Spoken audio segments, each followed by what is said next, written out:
My name is Guy Kawasaki. I am the managing director of an early-stage venture capital firm called Garage Technology Ventures. However, I'm not really here today to talk to you about venture capital. I'm here to talk to you about entrepreneurship and startups. A little bit about my background. I worked for Apple twice in my life. From 1983 to 1987, I was Apple's software evangelist. And I also worked from 1995 to 1997 when I was Apple's chief evangelist. My job essentially was to make sure that there was a lot of software for Macintosh. And I worked for Steve Jobs in the Mac division that first time. It was a very, very interesting experience. For those of you who know people from Apple, I don't think you'll find this surprising, but I consider the Macintosh division the largest collection of egomaniacs in the history of Silicon Valley. And that's saying a lot in this valley. We worked for Steve. We had very special treatment, unlimited supplies of Odwalla juice at $2 a bottle. On Thursdays and Fridays, we had massage therapists come into our cubicles and give us back rubs. Unlike any other part of Apple Computer, a Macintosh division employee could fly first class for any flight over 2 hours. My definition of the 2 hours begins at the moment you leave your apartment, so I flew first class everywhere for years. Back then, the company was divided into product divisions. There was the Apple II division, which made all the money, and the Macintosh division, which spent all the money. And the Apple II division, we really treated them lousy. I regret that, because of our arrogance, because of our NIH attitude. And so the Apple II division people weren't even allowed in the Macintosh division building. Now, arguably, they paid for the building, but they were not allowed into the building. And because of this, the Apple II division people came up with a great joke about the Mac division people, which is how many Macintosh division employees does it take to screw in a light bulb? The answer is 1. The Macintosh division employee holds up the light bulb and expects the universe to revolve around him. How many of you use Macintoshes in this room? A lot of oppressed people, huh? So I'll tell you, is Microsoft a sponsor of this conference? Yes. Well, they won't be. The Microsoft version of this joke is how many Microsoft employees does it take to screw in a light bulb? The answer is none, because Bill Gates has declared darkness the new standard. Early in my career, I sat through many keynote speeches at Comdex, at Macworld Expo. I saw many, many high-tech CEOs speak. And I have to tell you, one thing I noticed is that they pretty much sucked as speakers. And the second thing that I figured out sitting in these audiences of sucky keynotes was that if there's anything worse than a CEO who sucks as a speaker, it's a CEO who sucks as a speaker, and you have no idea how much longer he or she will suck. And so I have adopted the top 10 format for all my speeches. This way, if you think I suck, at least you can track progress through my speech. I hope you don't think I suck, but at least you can track progress. So I'm going to use the top 10. This speech is loosely based on a book I wrote called The Art of the Start. And I don't know what's on. Has the slides been up? Yeah? Oh, okay. So I'm going to give you my top 10 pieces of advice about the art of the start, about entrepreneurship and intrapreneurship.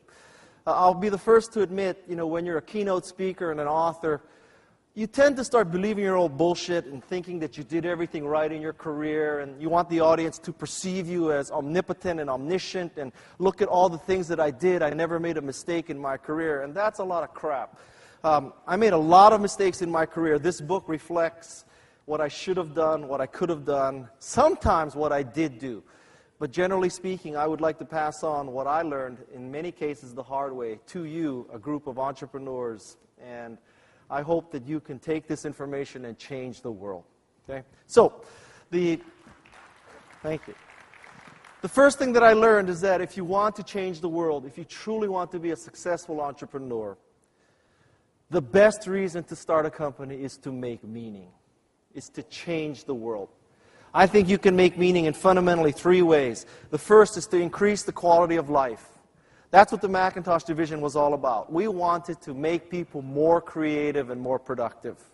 The second way is to right a wrong. We thought that MS-DOS was immoral. It was wrong. It was a crime against humanity. And we had to fix that wrong.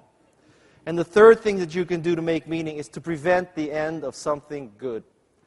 Now, as a venture capitalist, I'll tell you that we meet many times with entrepreneurs, and they come in and they think they're saying what we want to hear, which is, we want to make money. We believe that with our P2P optimized Google AdWord revenue model, collecting millions of eyeballs, that we can quickly flip this company and sell it to Google or Yahoo or Apple or Microsoft. If they don't take us off the market in 18 months, then it's no problem. We'll go public. And when we hear that, it's just so depressing. It's so disappointing, because I figured out that the companies that are successful, they start out to make meaning, not to make money. So one tip for you, for those of you who are pitching VCs, talk about how you'll make meaning, because the theory goes, if you make meaning, you will make money.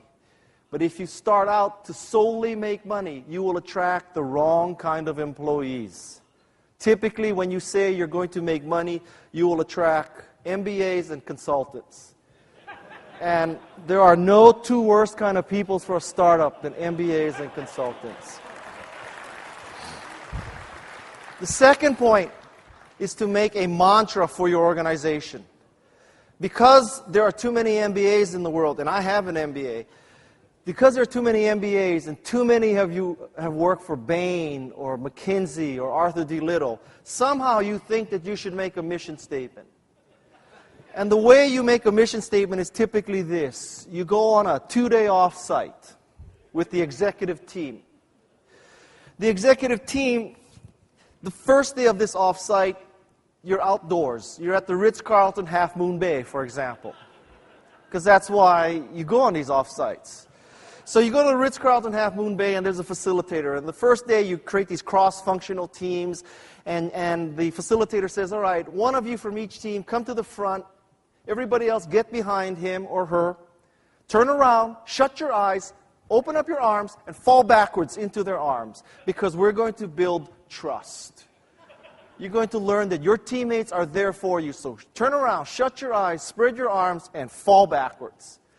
So after one day of this bullshit, the second day is you're out in a small room.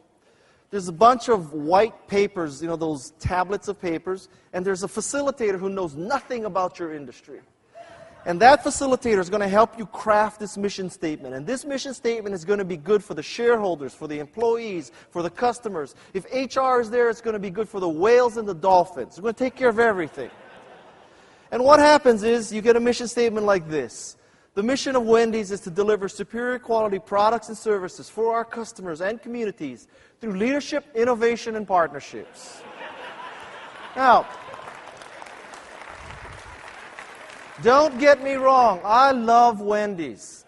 I have 4 children. By definition, I like Wendy's. Okay? But I have to tell you, in all the times that I've eaten at Wendy's, it has never occurred to me that I am participating in something involving leadership, innovation, and partnerships. I dare say that if you ask Trixie or Biff, working at Wendy's, what is the mission statement of Wendy's, not one could repeat this. I also dare say that not even the founder of Wendy's, Dave Thomas, could repeat this. I know that's not true because he's dead. This is a useless kind of statement. It's too long, it's not unique, it's not memorable. As an entrepreneur, someday when you have 15,000 employees, you're trading on NASDAQ, and you spend $2 million to build your annual report, fine, make a dumbass mission statement like this. But right now in the entrepreneurial stage, I submit to you, you should create a mantra, 3 or 4 words, a mantra. Of all audiences, not to be racist, you should understand what a mantra is. So, let's have some mantras here. The mantra of Wendy's should be healthy, fast food. In 3 words, Wendy's could explain to every employee and every customer what we stand for. Healthy, fast food. Admittedly, there was a woman here who thought she'd change Wendy's mantra to healthy finger food. But in the long run, it's healthy, fast food. FedEx has airplanes, they have vans, they have an incredible IT infrastructure. FedEx can tell you that your package is on the left side of the van, on the 3rd shelf from the bottom, traveling southwest on Highway 101 at 65 miles an hour in the 3rd lane from the right. That's what FedEx can tell you. But all of that technology and all that infrastructure is for peace of mind. That's what that company stands for, when you absolutely, positively want something someplace. Third example, Nike. Great customer slogan, just do it. But a mantra is for the employees. Why do you work here? Why do you exist? Authentic, athletic performance. That's why Nike exists. And my favorite example is Target. Or where I'm from in Atherton, we call it Target. Because Target is not Price Club. You go to Price Club to buy 500 rolls of toilet paper in case there's a nuclear war and you can't get to the store for a few months. You go to Target to democratize design, to buy something of great design at an economical price. These are 4 companies, very successful. These are the kinds of mantras I want you to create for your organizations. Mantras, not mission statements. Now, I also want you to have the easiest, cheapest, and most expedient way to create a mission statement. Because someday it may come to that. God bless you. Just remember me when you go public, all right? Now there's such a thing as friends and family stock again. So, I will tell you how to get a great mission statement at no cost, no off-site, no McKinsey, no nothing, no facilitator, nothing, no pads of paper, magic marker, pens, nothing. You don't even have to look at advertising. Just go to the Dilbert Mission Statement Generator website. Because there, for absolutely no charge, you can get a great mission statement, a $25,000 mission statement like this. We exist to professionally build long-term, high-impact sources. I need to take a breath here. So that we may endeavor to synergistically leverage existing effective deliverables to stay competitive in tomorrow's world. Is that a mission statement or what? Huh? 25 grand. The third thing is to get going. Ironically, many entrepreneurs have a difficult time getting going because they want to be sure there's a market. They want to prove there's a market. They want to do focus groups, research, and all that crap. Tell you what, just get going. 3 key steps to getting going. First, as the Apple commercial said, think different. Don't do better sameness. Don't be content with doing things 10 or 15% better. Do things 10 times better. Let's go back in the printing business a few decades. Let's say you were the best letter quality printer company.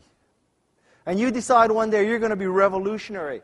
You're going to change the world. You're going to introduce 18-point Helvetica. Changing the world. That's not changing the world.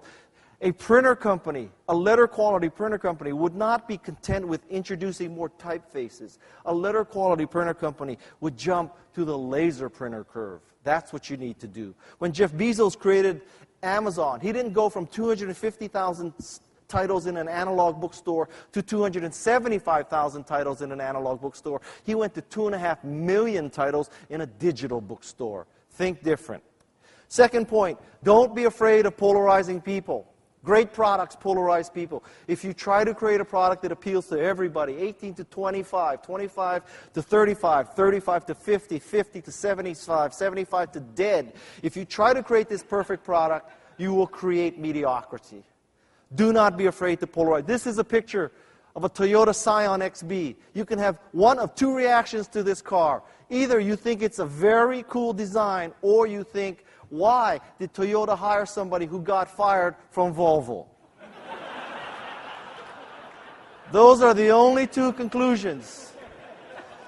Harley Davidson, Macintosh, Netflix, TiVo, all those companies polarize people. I love TiVo because I love TV. There are advertisers who hate TiVo because I haven't watched an ad since Super Bowl Sunday. The third point of getting going is to find a few soulmates. The concept of the solo entrepreneur is vastly overrated and untrue. Steve Jobs had Steve Wozniak. Bill Gates had Steve Ballmer. You need soulmates. You need people to balance you off. If you're a great engineer, you need a great marketer. If you have the great marketing and engineering, you may need an operations person. If you're the youthful visionary, you'll need adult supervision. Balance yourself off. Balance yourself off. The 3 key points of getting going. The fourth point is define a business model. This is a step we all sort of forgot a few years ago. A minor detail. 3 key points to a business model. First, be specific. The business models that say we'll collect 10 million eyeballs and somehow we'll figure out how to monetize those eyeballs, don't worry about it. That doesn't fly anymore. The reason why we've all heard about Facebook and MySpace is not because we can all do that. That's because they're unusual. We need to have specific business models. The questions you need to ask yourself metaphorically is, who is my customer? How do I get my money out of her purse? It is your money in her purse. How do you get it out? That's the question. The second key point is you need to keep it simple. You know, I hope you innovate on technology, on products, on services, all that good stuff. Do not innovate on business models. Do not. If you believe that it costs you $1 and you sell it for $5 and your gross margin is 20%, you will be successful. That's the kind of math. Costs $1, think about this later. Costs $1, sells for $5, we only have 20% gross margin. You will always be rich. Keep it simple. The third thing is to ask women about your business model. I believe you should not waste your time asking men about business models and business ideas. I believe this is because men have a fundamental genetic flaw. We all have the killer gene. Men want to kill things. We want to kill plants. We want to kill animals. We want to kill other companies and products. To a large degree, this killer gene has been suppressed by society. One place it hasn't been suppressed in is entrepreneurship. It is socially acceptable to want to kill the competition. Thus, when you ask a man, should I start a company to kill Oracle, to kill Google, to kill Microsoft, all men always say, yes, that's a great idea. Women do not have this fundamental genetic flaw. So when you come up with an idea for a business model, ask women. Do not waste your time asking men. The fifth thing, I have to tell you, I'm whipping through this because I usually have an hour for this speech. And this is Mountain Dew, and I didn't even get paid to endorse this. The fifth thing is to weave a MAT. MAT stands for milestones, assumptions, and tasks. I happen to love ice hockey. And there are two of my friends here from Ice Oasis where I play ice hockey in Redwood City. And one of the pleasures of ice hockey is to be the first person on the ice after the Zamboni. Because after the Zamboni has shaved the ice is just pure, smooth, virgin ice. No cuts, no ruts. It's a beautiful thing. And when you skate, you can see exactly where you're skated. It's a lovely feeling. It's like being the first person down the mountain and skiing or snowboarding. A new company is largely like that. It's a pure sheet of wonderful, smooth ice. There's no pain in the ass customers who are trying to get a free upgrade. There's no stupid employees you made a mistake hiring. There's not the crappy commercial real estate that you paid $15 a month for in the height of the dot-com phenomena. There's not the crappy furniture you bought at Office Depot one day. It's pure, wonderful ice. It's not the crappy logo that your sister-in-law designed for free. You're starting from scratch. It's beautiful, beautiful. The Zamboni just left the ice. When you have that situation, it's very difficult to prioritize. This is about prioritization. The first thing you need to do is come up with a handful of milestones. Milestones are things like finishing the design, shipping the software. When you're starting a company, you often think, my God, we could either finish the design today or go order stationery. Seems like they're both about the same importance. It's not true. A milestone is something that you would call up your spouse and say, honey, today we shipped. That's very different than calling up your spouse and saying, honey, today we ordered stationery. That's not quite the same. The next thing you do is you write down the assumptions of your company. How many sales calls can you make per day? What's the customer ROI? How much does it cost to install our software or product? These assumptions change your business model. Very few companies or startups write them down and test them.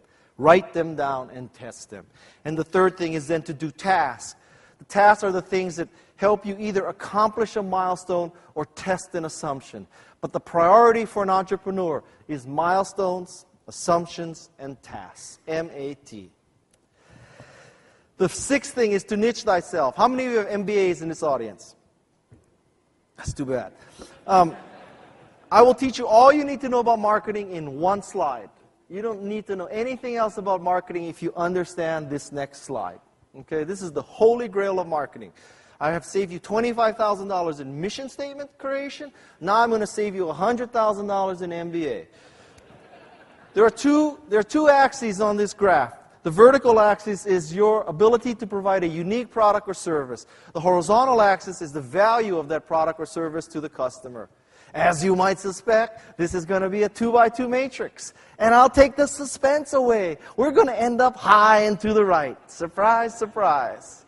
Let's go through the other corners first. In one corner, where you have great value to the customer, but you're not doing something unique, there you will always compete on price. Not such a bad place to be. At least you're creating something of great value. But you'll be competing on price. Dell made a lot of money here. It's a margin pressure business. The second place is where you create something of no value to the customer. Luckily, you're the only person doing it. There, you're just stupid. You are just plain stupid. Only you're doing this stupid thing. The next corner is even worse. That's the .com corner, because in that corner, not only are you producing something of no value to the customer, there are 16 other companies that VCs have funded to do the same stupid thing. This is a picture of dog food. Because I don't know about you, but remember when there were like 16 ways to buy dog food online? Every one of them, curve jumping, paradigm shifting, patent pending, SQL-based, Google AdWord optimized, P2P thing. Geez, just buy dog food online. There's only one problem with pets.com, mypets.com, epets.com, ipets.com, lastminutepets.com, indispets.com, you name it. There's only one problem. Yes, you could disintermediate. Maybe that was Julie Wainwright. Yes, you could disintermediate the stupid pet food store that had this analog presence, brick and mortar. There's only one problem. Sure, by taking this store out of the equation and being a digital store, you could reduce prices. The problem with it is that dog food weighs so damn much that the shipping and handling of the dog food costs more than the discount you could give. Hence, it had no value. That's the .com corner. The corner you want to be in is over here. It's high and to the right. It's where you have a unique product, and only you can do this product, and it is of great value to the customer. My example is Fandango. Fandango is an online movie ticket buying service. As I told you, I have 4 children. We love to go to movies. And you know, when we go to the opening show of Mission Impossible, we need to know before we go that we have a ticket. Because when you put 4 kids in a minivan, that takes 20 minutes.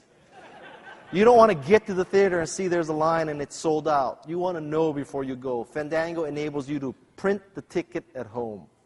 High value. And in Northern California anyway, the only way you can get this ticket is Fandango.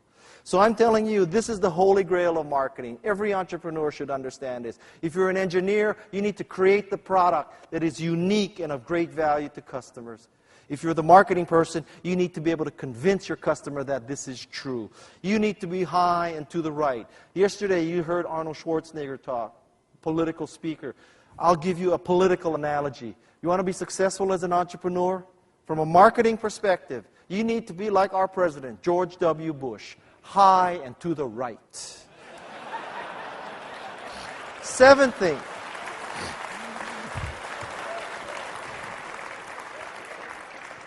The seventh thing is you need to follow what I call the 10-20-30 rule. I have this thing called Meniere's disease. Meniere's disease has 3 symptoms: hearing loss, tinnitus, which is a constant ringing in my ear, and sometimes I get dizzy or vertigo from this inner ear affliction.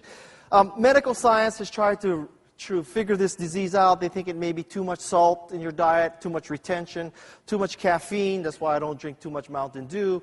Too much stress.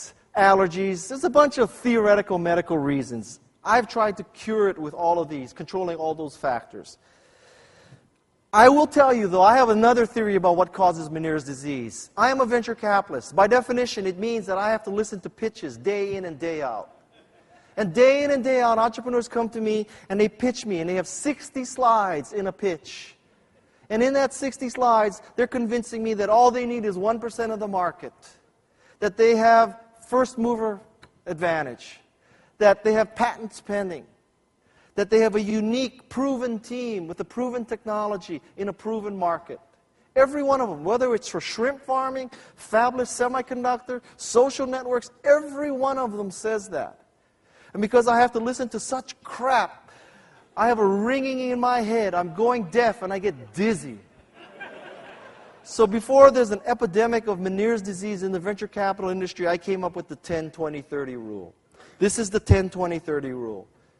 You should have 10 slides in your PowerPoint pitch. 10, not 50. I don't care if you have curve jumping, paradigm shifting, P2P, Google AdWords, social network, optimized, SQL-based way to sell dog food online. 10 slides. That's all we can handle. Those 10 slides you should be able to give in 20 minutes. You may have a 1-hour meeting, but you're using a Windows laptop. It's going to take you 40 minutes to make it work with the projector. All right? 20 minutes. And the smallest font you should use is 30 points. You see 20, 14, and 12. You should use 30 points for 2 reasons. First, the kind of people you're pitching to looks like that. The second reason is by having a 30-point font, you can put a lot less text. This forces you to actually know your presentation and just put the core of the text on your slide. If you need to put 8 points or 10 points fonts up there, it's because you don't know your material. If you start reading your material because you don't know your material, the audience is very quickly going to figure out that you are a bozo. They're going to say to themselves, this bozo is reading his slides. I can read faster than this bozo can speak. I will just read ahead. If you don't buy that 30 points is the right font size, I will give you an algorithm. Give you an algorithm. Find out who the oldest person is in the audience, divide his or her age by 2. That's your optimal font size. Okay? Unless you're pitching to 16-year-olds, don't use the 8-point font. The 8th thing is to hire infected people. Hiring infected people means that you hire people who not only have work experience, educational background, but love your product. Most people only consider 2 factors: work experience, educational background. I suggest you consider a third. Are they infected with the love of the product? This means you need to ignore the irrelevant. Sometimes it's irrelevant that they have this background. Sometimes it's irrelevant that they don't have this background. There are 2 diamond rings in this picture. This is because I come from the jewelry business. I have never taken a computer class in my life. I am living proof that you can fool some of the people most of the time. So, ignore the irrelevant. I never took a computer class. I was in the jewelry business when Apple recruited me. Can you imagine the HR person who went to Steve and said, listen, let's hire this guy. He's down in LA. He's never taken a computer class in his life. He has a psych degree from Stanford, and that was the easiest major he could find at Stanford. He's been schlepping diamonds for the last 5 years. Why don't we make him evangelist for our new software platform? That's what they did. I was successful because I loved Macintosh. When I saw Macintosh, the clouds parted, angels started singing. It was a religious moment in my life. The second point is you need to hire better than yourself. A players do not hire A players. A players hire A plus players. B players hire C players. C players hire D players. And D players hire E players. If you start hiring B players, you're going to wake up one day and you'll be surrounded by Z players. That's what we call the bozo explosion. Fight the bozo explosion. The third point is you apply the shopping center test. The Stanford Shopping Center test works like this. You go to Stanford Shopping Center, you see a job candidate. The job candidate has not yet seen you. Let's say you're 50 feet away.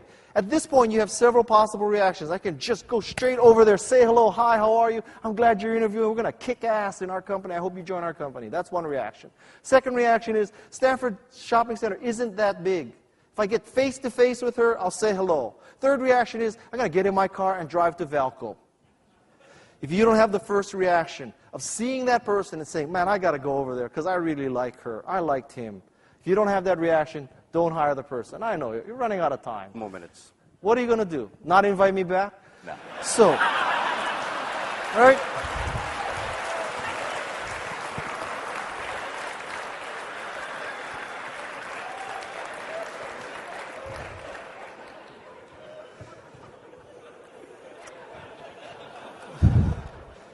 The next speaker is from Google. She has infinite money. What do you care? So, the ninth thing is you need to lower barriers to adoption. There are 3 key ways to lower the barriers to adoption. The first is to flatten the learning curve.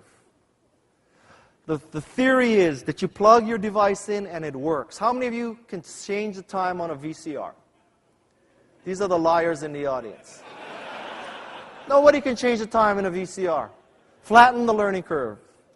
Second point is, don't ask people to do something that you yourself would not do. You know what? You may have a great website, great content, but you ask people to fill out 65 fields of personal information to get the free password. Aren't going to do that. The reason why there's laundry in this picture is because at the Kauai Hyatt Regency, there's a laundry room in every wing of the hotel. This means there's one less revenue-producing rental room. It means that people send out less laundry through the hotel laundry system. And if you went into that laundry room, you would see that the washers and dryers are free. That hotel is not asking you to do something that you yourself would not do. And the third point is to embrace your evangelists. These are the people who carry the battle forward for you. Evangelism is based on the Greek word of bringing the good news. So when you have a great product, there will be people who will bring the good news with your product. You need to pay them. They are people who want to change the world with your product or service. Embrace those people. Create programs for them. Open the kimono for those people. The 10th thing is to seed the clouds. This is about rainmaking and sales. 3 key points. First, to rip off Chairman Mao, although I don't see how he implemented this, let 100 flowers blossom. At the start of a revolution, at the start of your company, you may see people who are not your intended customer use your product in unintended ways. This makes many people freak out. My God, the wrong people are buying our products in large quantities. You know, we need to hire a new agency. We need to reposition our product because they're not the customer. For one thing, if you're an entrepreneur, the first lesson is when this happens, take the money. Take the money. Listen, Apple was supposed to have a spreadsheet database and word processing machine. It produced a desktop publishing machine by mistake. We didn't intend that. Desktop publishing saved Apple Computer. Aldous PageMaker was a gift from God to Apple Computer. And it saved Apple Computer. I believe in God. One of the reasons why I believe in God is there is no other explanation for Apple's continued survival. The second thing is you need to enable test drives to make sales. Let people take your product home, download it. Somehow you're saying to people, I think you're smart, and because I think you're smart, I'm going to enable you to test drive my product. The third way to break down the barrier is to find the true influencers. Many entrepreneurs believe that they need to work at the CXO level. I need to talk to the CIO, CTO, CMO, or CEO. I have found in my career that the higher you go in most large organizations, the thinner the air. The thinner the air, the more difficult it is to support intelligent life. So, as an entrepreneur, if you focus on CMO level people, CXO level people, you'll be dealing with the dumbest people. Look at tech support, secretary, administrative aides. Those people really do the work. They really are the key influencers. Find those people. And my 11th point, and I'm really going to go over time, I'm giving you a bonus to my friends at TIA. This is the 11th point. Don't let the bozos grind you down. They're going to try to grind you down. They're going to tell you it can't work, won't work. We don't need another search engine to Google. We don't need another search engine. Who thought we needed another search engine in 1995? I didn't. Don't let these bozos grind you down. There are 2 kinds of bozos. Slovenly, disgusting, stinky, nerdy, dandruff-covered loser of a person. That bozo says you can't succeed. It's easy to ignore that bozo. You look at that bozo, you say, why should I believe you? You're a loser. That's not the dangerous bozo. The dangerous bozo is skinny, dresses in black, drives a German car, Breitling watch, plays ice hockey, Macintosh PowerBook. You know, that's the dangerous bozo. That's the dangerous bozo. Because when that bozo tells you that you can't succeed, won't succeed, it's not necessary, you might be tempted to believe that bozo. Let me give you some documented bozosity to show you how dangerous bozosity is. I think there's a world market for maybe 5 computers. Thomas Watson, chairman of IBM, allegedly said this in 1943. 5 computers in the world. I have 5 computers in my house. I have all the computers Thomas Watson anticipated. This telephone has too many shortcomings to be seriously considered as a means of communication. The device is inherently of no value to us. Western Union, internal memo, 1876. What was Western Union going to do in 1877? Train everybody on the Morse code? But telephony had too many shortcomings. Western Union should be PayPal today. But how can you be PayPal today if you wrote off telephony? They wrote off telephony. There's no reason why anybody would want a computer in their home. Ken Olsen, founder of Dex, did this in 1977. How many have a computer in your house? I don't know why. Why don't you just drive down to the office and use Quicken on a mini computer? And then my final bozosity is my own bozosity. It's too far to drive, and I don't see how it can be a business. I said this to Michael Moritz from Sequoia Capital when he asked me, would you like to interview for the position of CEO of Yahoo? I told him this. At the time, my wife and I were married. Oh, obviously we're married. That's why she was my wife. My wife and I were living in San Francisco. We had one child, my son. My second son was in beta. In other words, she was pregnant.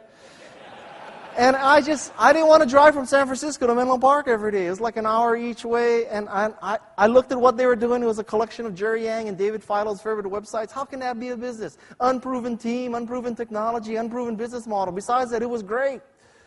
So I said this. Now, let's suppose I didn't say this. Let's suppose I took the interview. Let's further suppose I got the CEO job. Then let's be conservative. Let's say that I lasted only 2 years of a 4-year vesting period. Peter Principle kicked its ass, kicked my ass. 2 years into it, the board says, guy, you've done a great job, but we now need real adult supervision. We need someone from New York or Los Angeles who's worked with big media, who can take Yahoo to the next step. So we're firing you today. And I would have said, I hope you understand, I'm not a bitter, litigious person, but I am Asian American. You cannot fire me. Right? You try to fire me. It's just like pulling me off stage. You try. Let me ask you something. If Schwarzenegger went 8 minutes over, would you pull him off stage? Absolutely. All right. And I guarantee you, I'm giving them more information than Schwarzenegger gave. So.